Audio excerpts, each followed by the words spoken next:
Hey everyone, this is week 7 of 8. So after this week, we just have one more of your English 101 class. This week is just all about peer review of the argument papers. This is our last paper, and we're just going through the same process that we've done with 2 other papers. So for this one, you will need to do a couple of things. One of them is, as a reminder for this paper, you're required to use at least 2 scholarly sources for this paper, one on either side of your issue.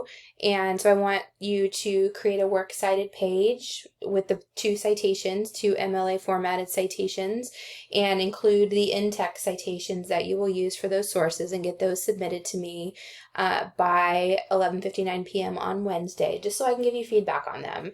I would really like the opportunity to say this is great, or you need to make some changes to this before you submit it to your final draft and potentially lose points on that final paper.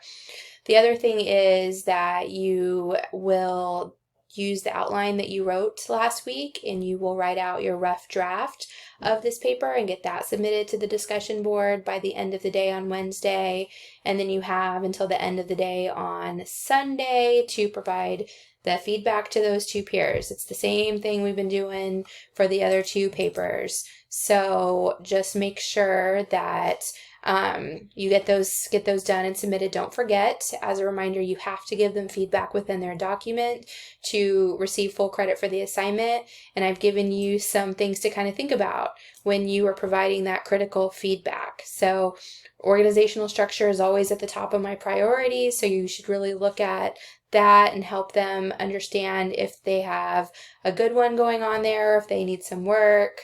But just kind of review some of these pointers these are things I'm going to be looking at when I'm grading the final paper, so you can really help your peers out by looking at them beforehand so they get a chance to make those revisions. So that's it for this week. As always, if you have questions, don't hesitate to reach out, let me know, and you're almost done.